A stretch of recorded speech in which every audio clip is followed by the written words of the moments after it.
Hello and welcome everyone. Thank you for joining us today for our webinar titled H2O Driverless AI for Clinical Decision Support, Early Detection of Sepsis in the ICU.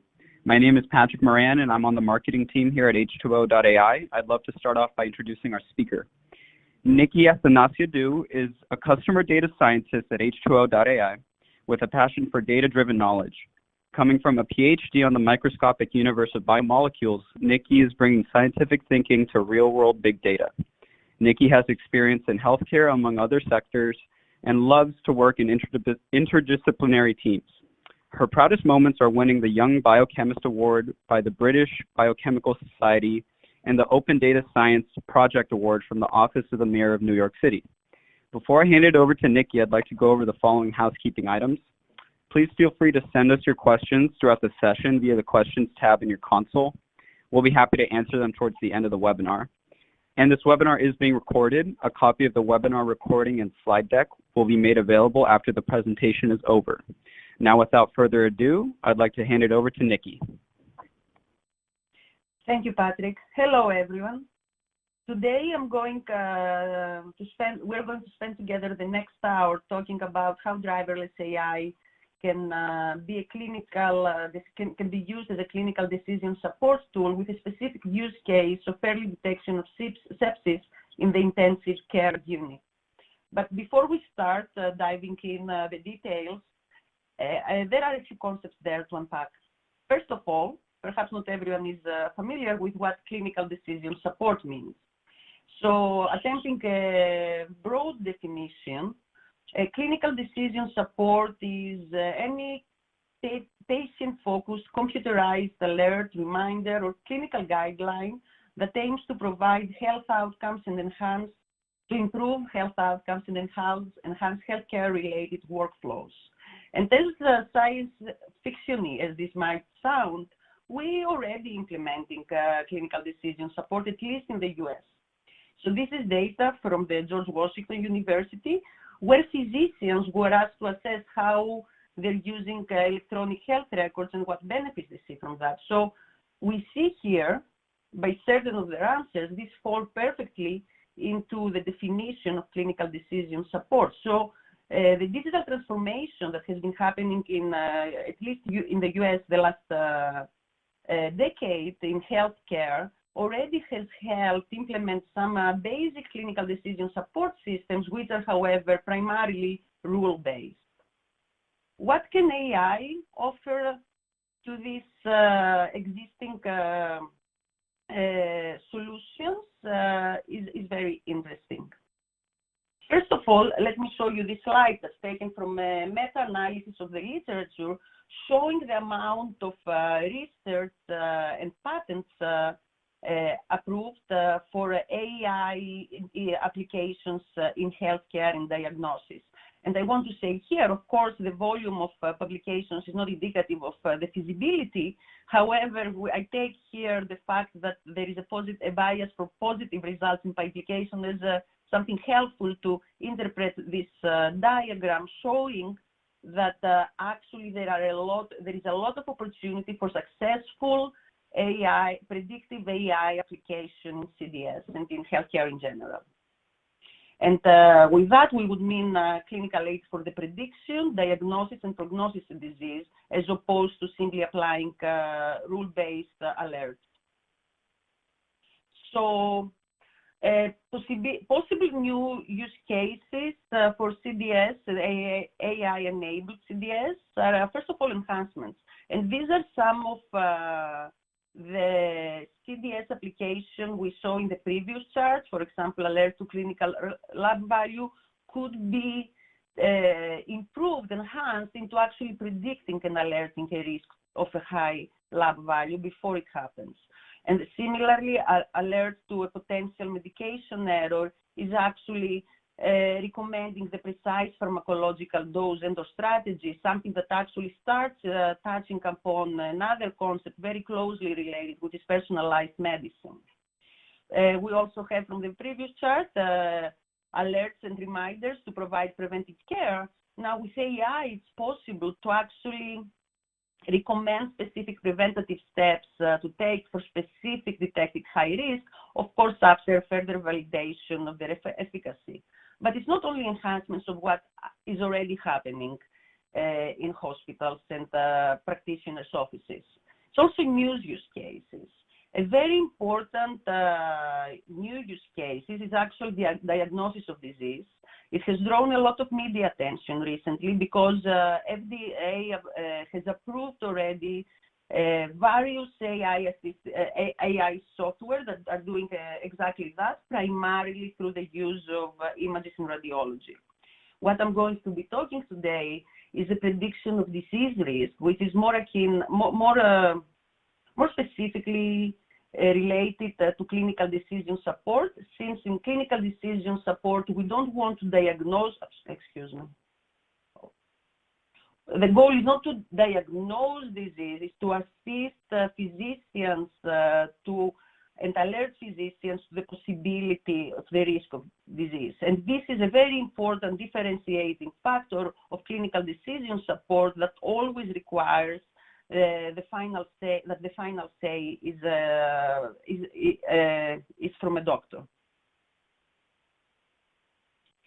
So specifically, sepsis in the ICU.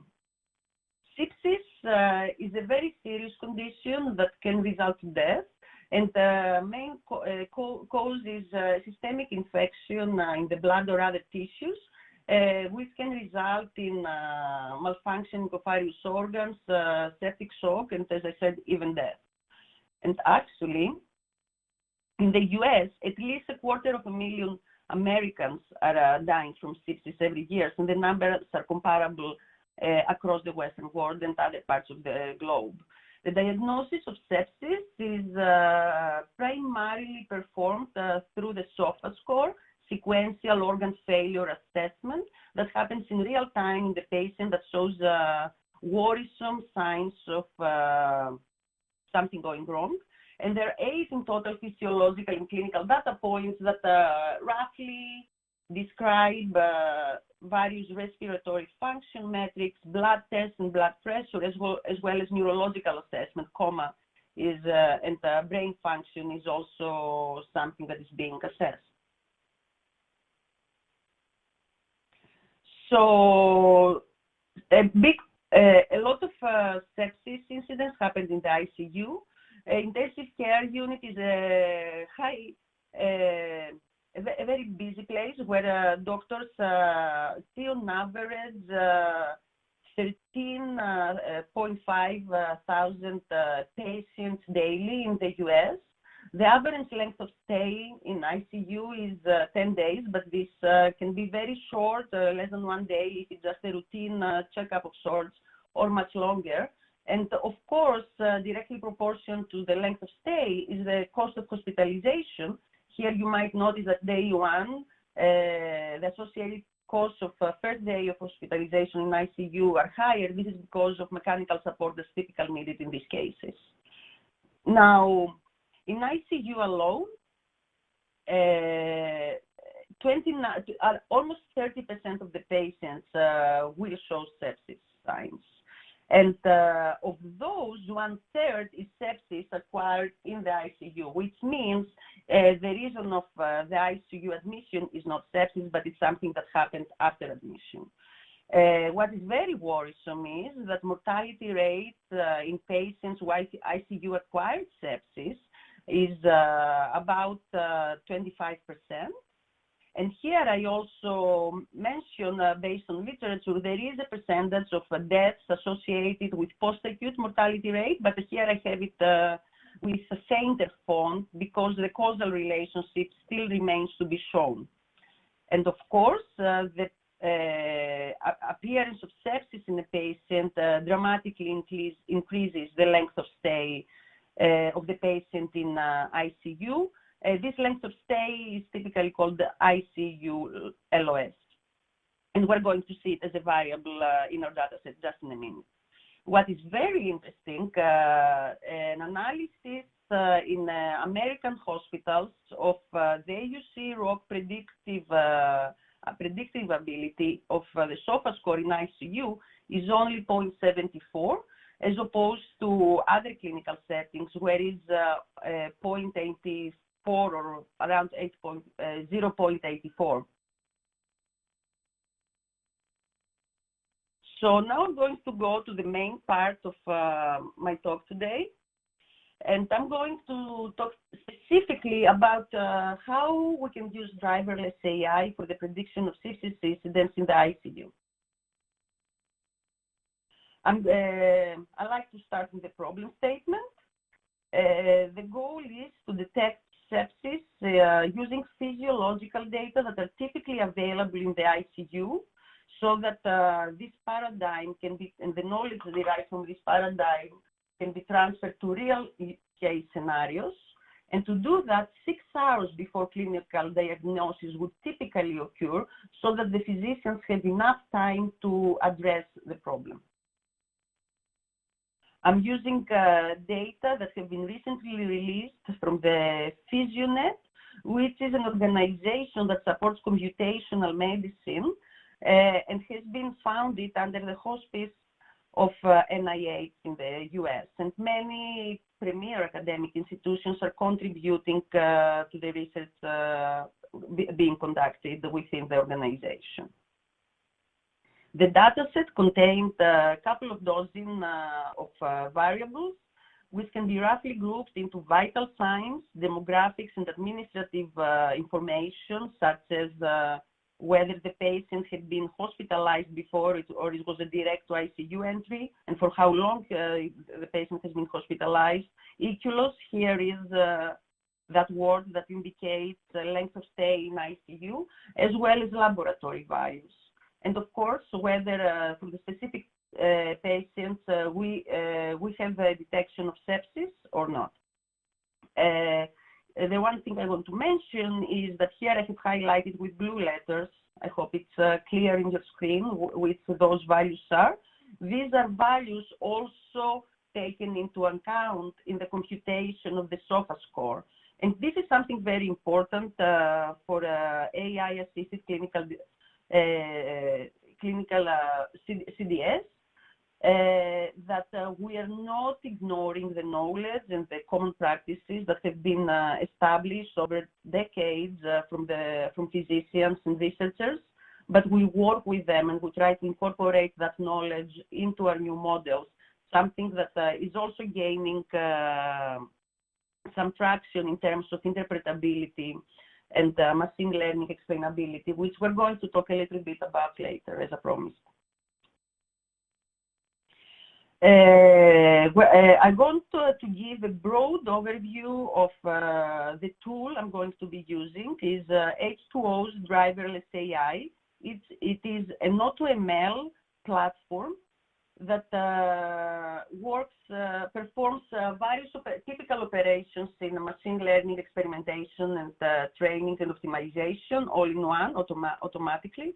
So it takes in the data that have been already collected from various sources, and it performs, optimizes at the same time the features and performs feature transformations and tests them in real time. Feature transformations can be basic as perhaps simple multiplicative interactions, all the way to more complex feature engineering efforts such as target encoding, weight of evidence, etc., etc.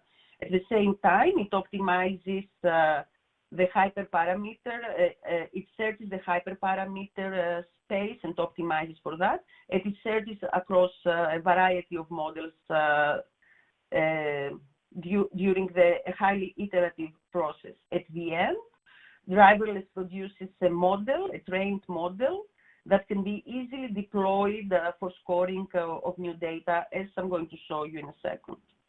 I have to mention that Driverless AI has won several awards. I here only mention the acknowledgements of the quality of the platform from Gartner, Forrester, and EMA.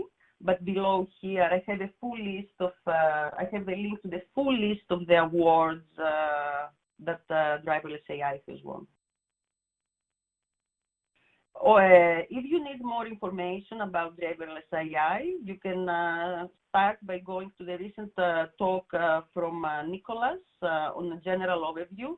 There are many more talks in Bright Talk for various functionalities of driverless AI, such as the machine learning interpretability I'm going to be mentioning briefly today. And of course, you can visit our webpage or reach out to us via email. So without wasting more time, I'm going to go straight to driverless. This is the starting page. I'm going to maximize. So this is the data set, starting page. And I have already imported the data set from PhysioNet, and I'm going to explore them. I'm going to show data set rows. So what we see here is exactly what I showed you earlier. We have an ID, a unique patient identifier, heart rate, saturation, oxygen saturation in the blood, temperature, systolic blood pressure, all the variables. We can already see that there are quite a few missing values here. And of course, we have the sepsis label and of course, the omnipresent EQ loss. One thing that you might have noticed already, sure, we have unique patient identifier, but I see here multiple entries per patient. And this is something quite specific, quite important, not specific, but quite important for ICU, since it is the intensive care unit. There is constant measurement of vital signs and other health information from the patient, which is exactly what we see here. So, for example, you see that values like pressure of carbon dioxide in the blood changes over time, and this is where these EQ loss values becomes important. I'm going to, I have framed this problem as a classification problem. So this poses, this limits my ability to process the data, this complication, if you want, the fact that we have multiple time points per patient. So inconsistent, there are many ways to deal with this issue. Most typically, you will read about taking averages or medians of these values over time and using those. However, part of the definition of the SOFA score is how the various metrics that contribute to the score change over time. So inspired from that, what I did instead is actually transform this format of the data set and the time-dependent variables here, express them as the parameters of the linear regression over time.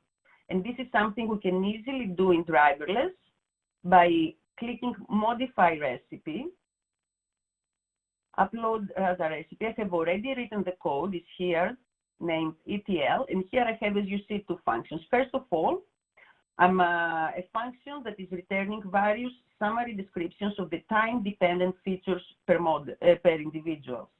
individual. So what this does for every individual, for example, individual number 14977, I regress the variable. Let me pull this down. I regress the variable over that EQ loss value, and return the various parameter, the parameterization of that fit. This way, not only I can describe time independently of time, the parameter, but I can also provide information about how good the fit was. Also, I extract the information about what was the minimum, the maximum value in this regression, etc., etc.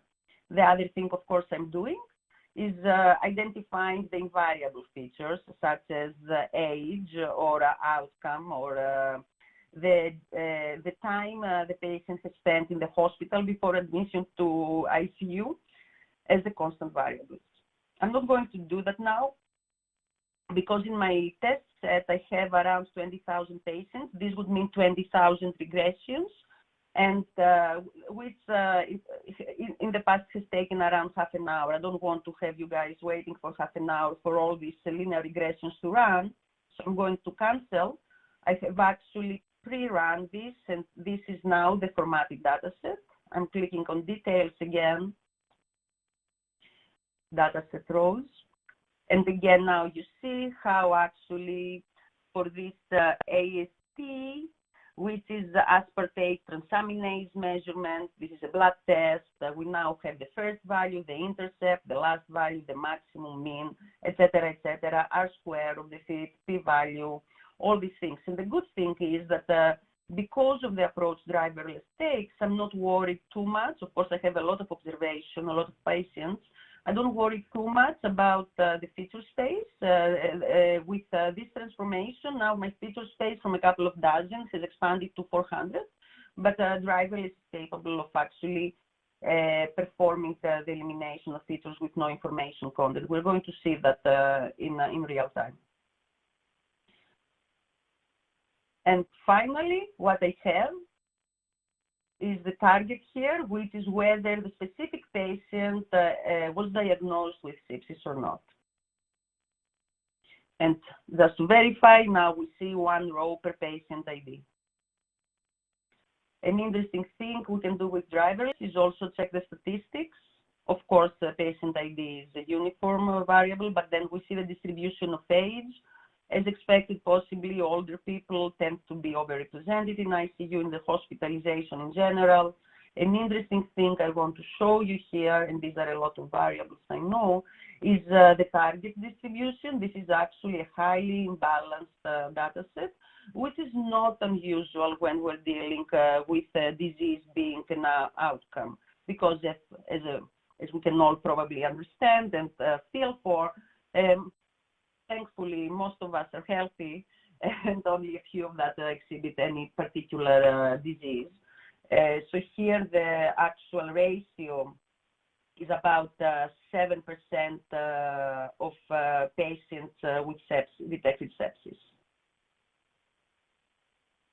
Now, from this data set, I can split using driverless. Here, I performed 80-20 split, which is target aware, so that it samples equally from both classes of sepsis and non-sepsis. And by clicking predict, I'm now transferred to the model training view of driverless UI. It asks me for the target column, which I have named conveniently the target. And you see that once driverless gets the input from me of which the target column is, it automatically detected that this is a classification correctly. It gives me some recommendation with regards to the settings, accuracy, time, and interpretability. At this point, I'm not going to go into too much detail about what these knobs mean, but please feel free to browse over the material I showed you in the previous slide for more information, or reach out directly. Here, for the interest of time, I'm actually going to reduce the accuracy, the recommended accuracy, from 6 to 4, and this is going to affect the folds. Primarily, you're going to see the folds changing here. I'm going to set it to 4. Also, with time, I'm going to reduce it to 2, which primarily is going to allow early stopping in case of model convergence. You're going to see in real time how various models are being trained by driverless. But now what I really want to do when we're talking about diagnosis and clinical decision support tools, I want to pump up interpretability all the way up to 10. So by doing that, not only I limit the ability of driverless to perform extensive feature engineering to best fit the model, but I also force monotonicity constraints for features that are correlated with the target. And this is very important because interpretability is very important in CDS, as we're going to see. Finally, what I want to do is the data set, as I previously showed, is imbalanced. So here I want to choose from the correct scorer from the available scorers. MCC, matches correlation coefficient, is generally recommended for scoring imbalanced data sets. But it's not only that. Driverless also offers me the possibility of, through the expert settings, to determine the sampling function for imbalanced data sets. And of course, typical ways to do that is under or over sampling. Here, I'm just going to let driverless decide. And I'm saving. By saving this setting, I have as well included imbalanced XGBoost and GBM and imbalanced light GBM models to be tested throughout training. So I'm going to name my experiment, and I think we are ready to go. Launch. So you see automatically the user interface change, and here I'm describing driverless to assist with furthering the discussion. So we see notifications popping up. I'm going to ignore them for now. We're going to revisit them. We see here a feedback to what's happening under the hood, and as well as indication of how long the model has been training for, and as well the percent complete, an estimate. Now I'm going to go back to those notifications. I turned off. Driverless automatically identified the 13 columns with constant or all missing values, as we saw when we were inspecting the data. Also, it was able to figure out that the data set is imbalanced, and it has confirmed that we have enabled imbalanced models. Finally, it identified the meaningless ID column and got rid of them. So you see a lot of, very often the problem in data relating to patients and health is missing values. And the driverless has a very intuitive way of treating them, either by eliminating columns that are all missing, all the values for all observations are missing, or by treating them treating them as a separate class within the feature. Okay, so now, this is because the experiment is already finishing. This is because of the time with early stopping setting. We see how the model has already iterated over various combination of features and hyperparameters and models. The MCC score looks pretty good here, and here I also have the ability to check out the ROC and the PR AUC curves, which are all good. I see here what the feedback that is now training the ensemble meta learner. This is something very interesting with driverless. It takes the best of the previously trained models as it was optimizing to create an ensemble. And of course, here we have the variable importance. You can appreciate as I'm clicking through the previous iterations, of course, the variable importance is changed. And here now the experiment is finishing up. Of course, this is only a demo. The performance of this model can vastly improve by trying out possibly high accuracy settings and various variations on the current experiment that can be achieved through the expert settings. If you're interested in something like that and how you can improve the model further, please look up the information I previously mentioned. Okay. We have to wait a little bit. I hope everyone appreciates this is not a very long time it takes for 14 or 20 or models to train. Excuse me. Okay, now it's just finishing off. And this is the final screen. We're going to come back here. All right, so we did train a model with driverless. And here, because it is an imbalanced data set, of course, the MCC value is good. I always like to check the confusion matrix. I'm always worried in clinical data for false negatives, which is only a small minority. We're going to come back with regards to that threshold and how it can be adjusted for clinical applications. Okay, so in 3 minutes, we train the model. But what does this mean for actual clinical decision support? This is only a model. We're still a few steps away from implementing that as a tool that can assist physicians. And this is a question I often get. Okay, now I have the model, what now? So attempting to generalize perhaps, using this specific example.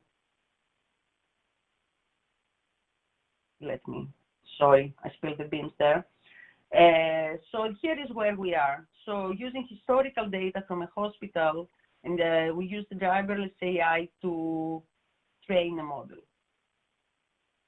What would make it a clinical decision support tool is if we were able to use this model and the information contained in it to actually predict the risk of sepsis in a new patient. And based on the procedure that I have already followed in order to train the model, that would entail a continuous fitting of time-dependent indicators of the patient. And with every new iteration, we have the trained model which is being deployed, and now we are scoring every new patient over time. And once this patient is marked as a high-risk patient, then you have an automatic alert to the physician. And at the end, the physician is going to interpret, and that's a very important aspect of clinical decision support, and take some action. Typically for sepsis, the action would be administration of strong antibiotics. But let's break up those components: model feeding, assessment of scoring and assessment of sepsis risk, as well as the interpretation and action, what this means in terms of clinical decision support, and what we need to pay closer attention to. I'm going to start with the model itself. What I just demoed is only a quick model trained quite accurately by driverless AI, but in order to deploy the model and to actually implement it in the clinic, we need to think of model stability in different data sets, and a typical way for that would be the typical split between train and test data, as well over time. It's often seen that clinical information, clinical models tend to change over time, so some sort of monitoring there and correction would be helpful. Going back to the driverless screen, I want to just put the model stability to the test. I'm going to diagnose model on a new data set, and here is the previous split I mentioned I did of 80-20. So this data have never been seen by the model during training. And what I want to see here is a value that's very close to the previous value we had here of 0.68 MCC or 0.92, around 0.92 in terms of AUC ROC. And I'm just using these two metrics. Of course, other metrics are also possible. So I'm going to the diagnostic space. Now it's already scored.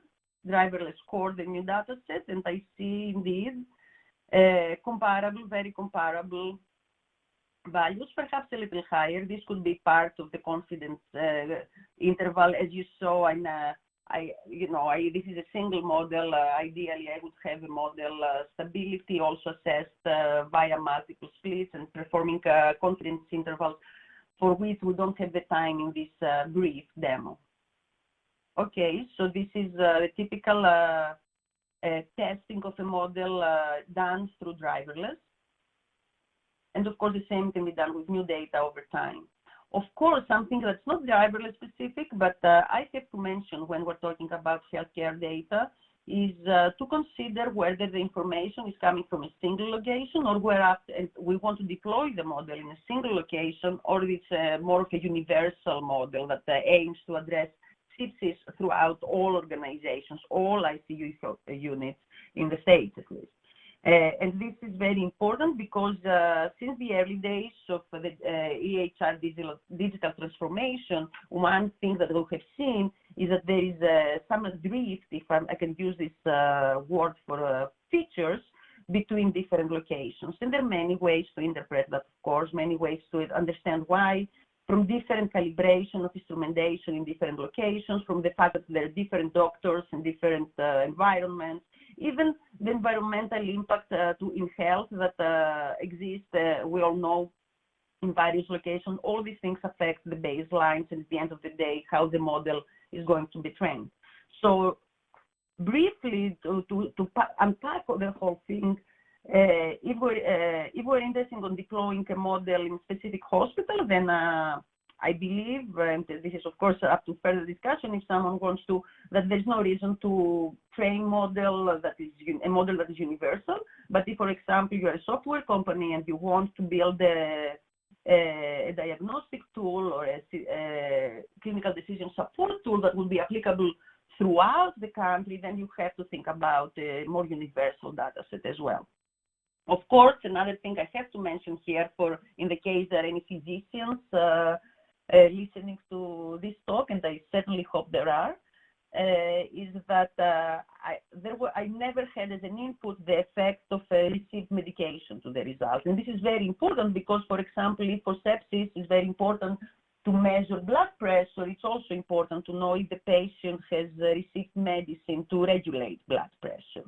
And of course, the final thing is, this was a simple classification formulation of the problem, but we can also think of how can we assess the earliness of the warning.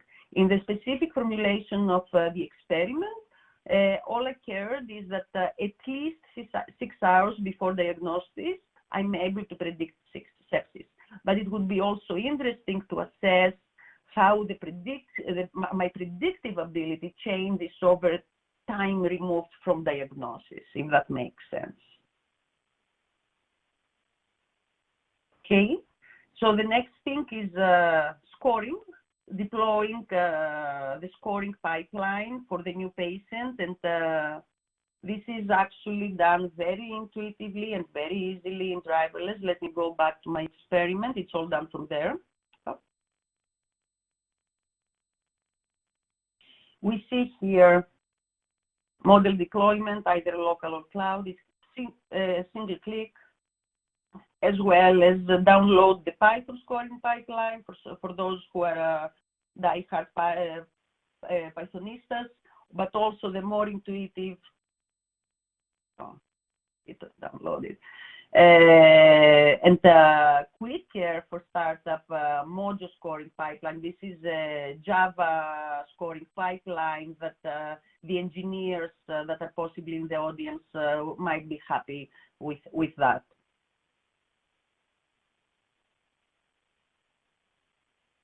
Another thing to think about is how we go from this classification, because that's what I have here. I have a model that's a classifier to actual risk. How do we go there? The driverless outputs uncalibrated model probabilities and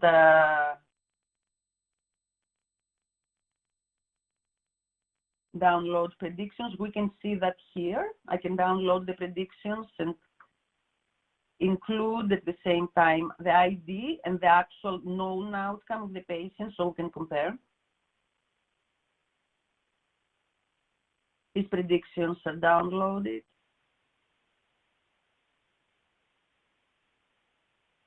And you can see here, this is the actual value. And here we don't have a predicted 1 or 0, but we actually have the probability of being a 1 or a 0. And as you see, the high probability of being 0 for those who are zeros. I mean, the model did perform relatively well. especially when compared to the SOFA score AUC. And then here, for example, let's say this example, patient 2561, he or she was diagnosed with sepsis, and the probability for that for sepsis was predicted high as well. So we want to go from these probabilities to risk. Things to keep in mind in doing that is that these are uncalibrated probabilities. These are all primarily tree-based models that we're using. And something like a plot scaler would be applicable for that, as well as perhaps performing further analysis to evaluate thresholds, as I'm going to show you just in a minute. Okay. So I want to go back here and revisit this confusion matrix that I visited earlier. We have true positive, false positives, etc., etc. So it is of medical interest to assess sensitivity, false negative rate, especially false negative rate, because these are the cases in which the patient is actually of high risk of sepsis, but is not going to produce an alert for the physician. So in this, it is important to consider the thresholds we are using, as well as also employing more traditional approaches, such as within group risk score or predicted risk score, etc., etc.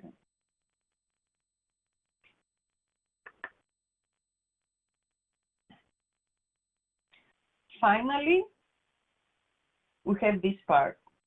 The physician interpretation, of course, action is up to the physician.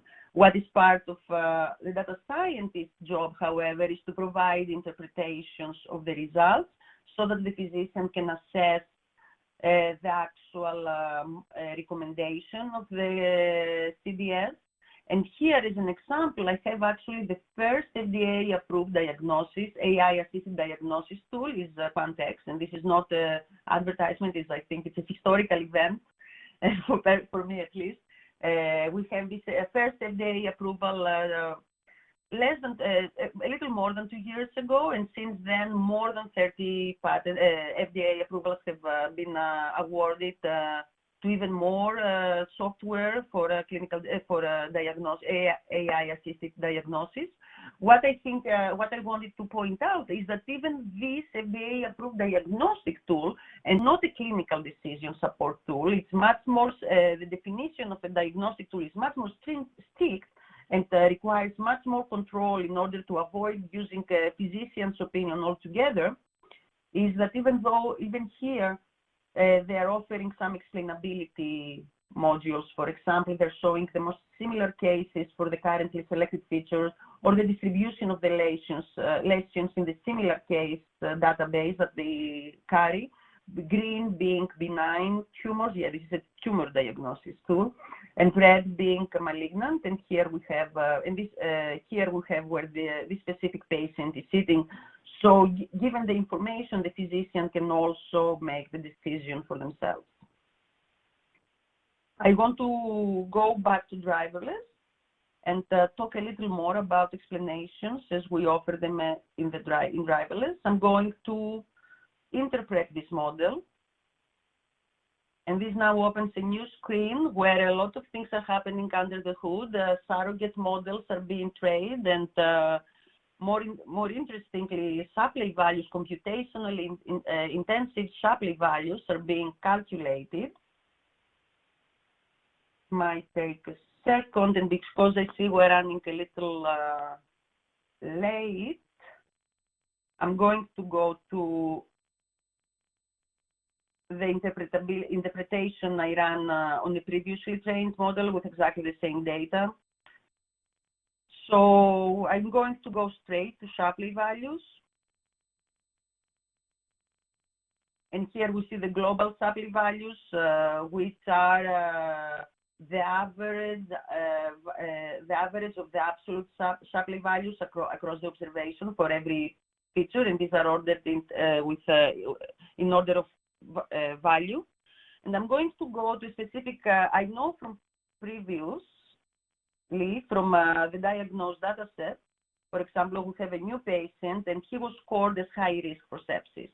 And this patient, I have kept my notes, is patient with ID 3920. This is a patient that I know was diagnosed with sepsis. Searching the data set. And what we're going to see now is actually some local interpretability, local explanation of why this patient was actually diagnosed with having sepsis was also predicted from the model to have sepsis within 6 hours from the time of observation. So we see here, we have a relative, especially to the global observation, we have a very, very high influence of the time this patient has spent in the ICU. And this might or might not be actionable in terms of the clinician and healthcare provider. That's why we're saying this is a clinical decision support tool. The goal is to offer the information for the clinician, the physician, to make this decision. What else I see here? Okay, this 502 is actually a metric of blood saturation, blood pressure, and this is also part of the SOFA score. So this is interesting. It shows up. This actually has a negative contribution to the final result. So, and you can keep exploring like that. I don't want to go into too much detail into all the offerings of explainability driverless provides. There is a specific webinar by Patrick Hall, or Navdeep, if I'm not mistaken, that speaks specifically about the capabilities of driverless and MLI, but I'm going to leave it there for now. And as I mentioned, we're running a little short for time. Oh, here, yeah, I wanted to show you this. So here is, we have local Shapley values for age and hospital admission time in 8 patients that were actually diagnosed with sepsis, and this is from the pre-run I have done of the same data set. And you can see how widely varying can these factors, can these factors be contributing to the final decision from the model. So this is all useful information for a physician and quite informative actually for further research. And I'm going to stop here. I don't want to take more time. I want to hear your questions and hopefully have a nice discussion. Thank you. Great. Thank you, Nikki. We do have some great questions that have come in, and everybody who's still on the line, please feel free to continue to add questions through your questions tab in your console. The first question here is the model overfitting in this case? And I believe this is referring to driverless AI when we were looking at the GUI. It's saying AUC on the right-hand side is 0.91 versus 0.67 on the left-hand side. So, okay. So, okay, perhaps, yes, okay. I wanted to cover so many things. I haven't spent too much time explaining exactly what's happening with what we see in driverless, and I did boost the time, so it ran really, really fast. I didn't have much time to describe what's happening. Okay, so what we see here is the actual MCC score. This is the scorer I used to optimize the model. Now, and this scorer was optimizing the model based on the validation split. I also want to make this clear that the driverless implements its own internal validation split. Yes, internal validation split, and this is controlled by the accuracy knob. In my case, I had a 3-fold validation. If I increase that, I can go all the way to 9 or even more fold validation. So the score you see here is from the holdout set, and it's the MCC score. It's the matrix correlation coefficient. Now here, however, what you see is the ROC-AUC score. So it's not an overfitting or underfitting, it's a different scorer. And the reason I know it's not overfitting is because when I went to diagnose the model on the actual training set, so yet another data set, the training process never saw, and this should run very fast because I already ran it.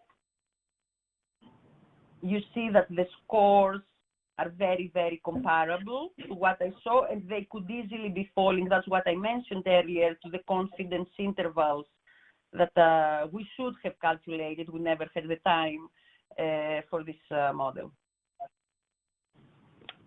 All right, great.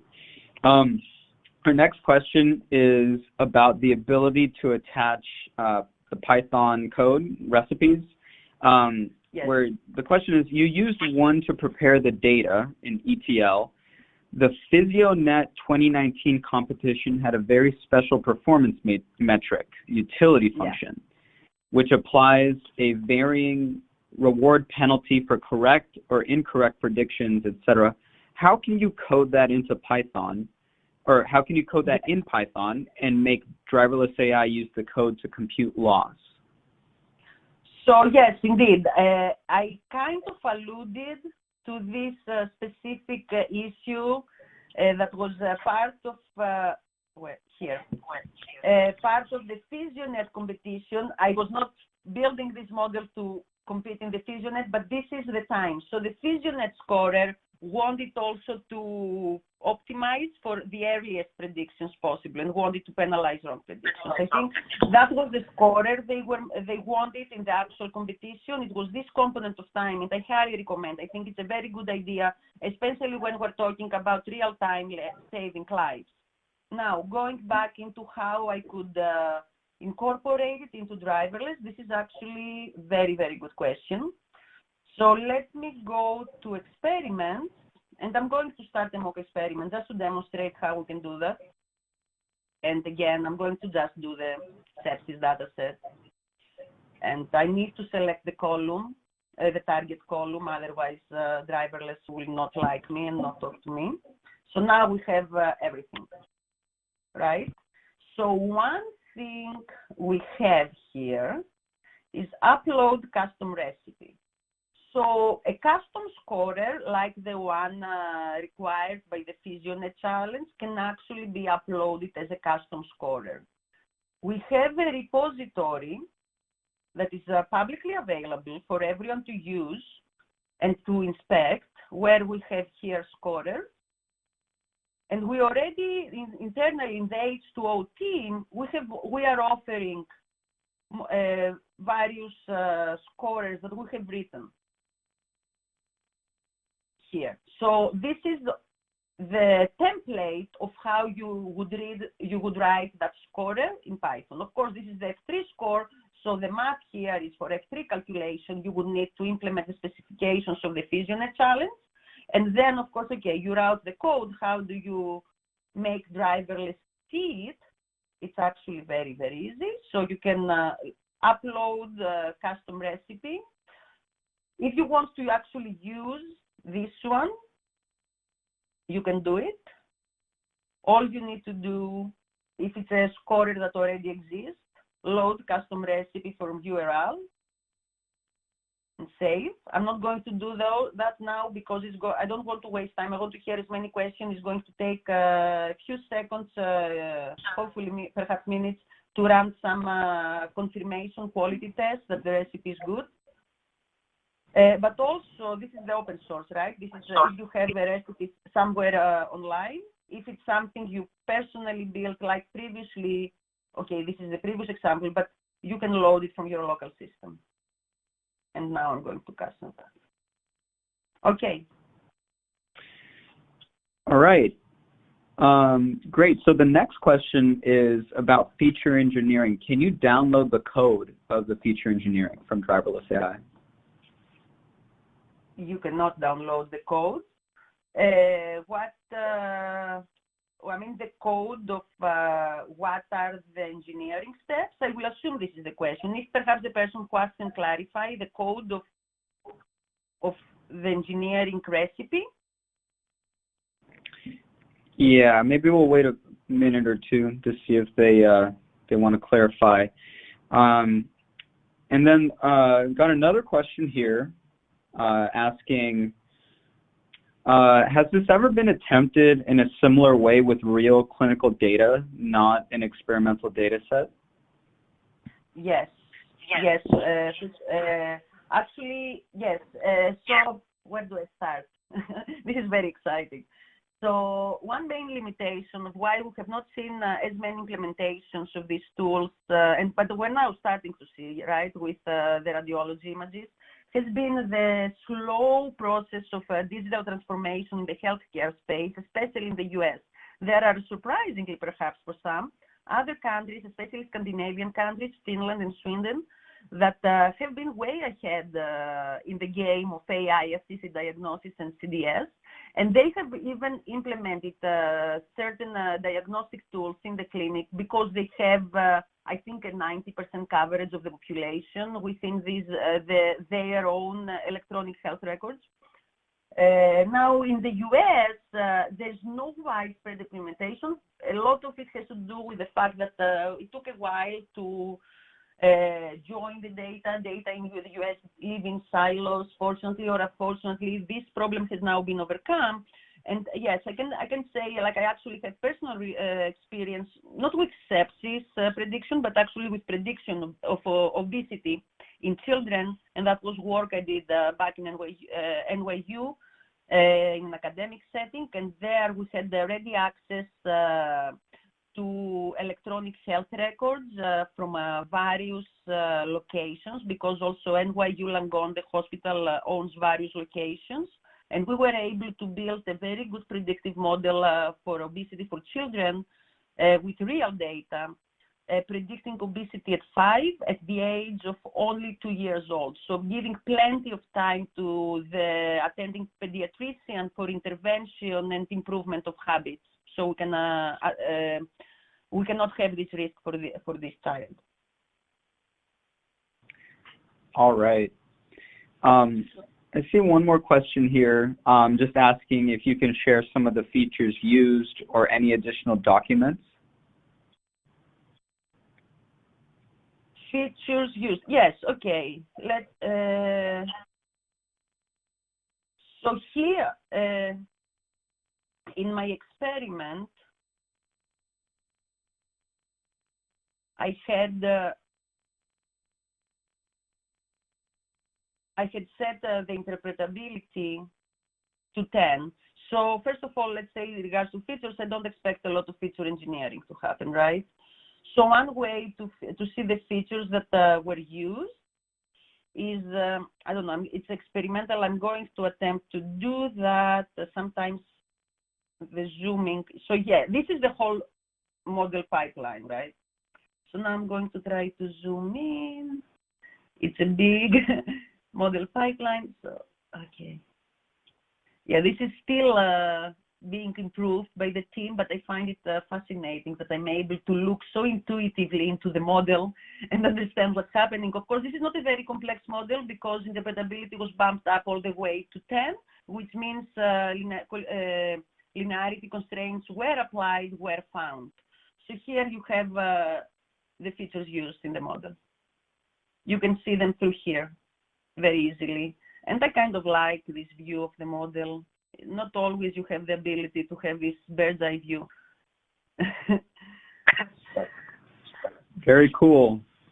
Okay, well, I think that about wraps it up for the questions that are coming in. I want to thank you, Nikki, for taking the time today and doing a great presentation. I'd like to say thank you to everyone who joined us today as well. The presentation slides and the recording will be made available on our Bright Talk channel.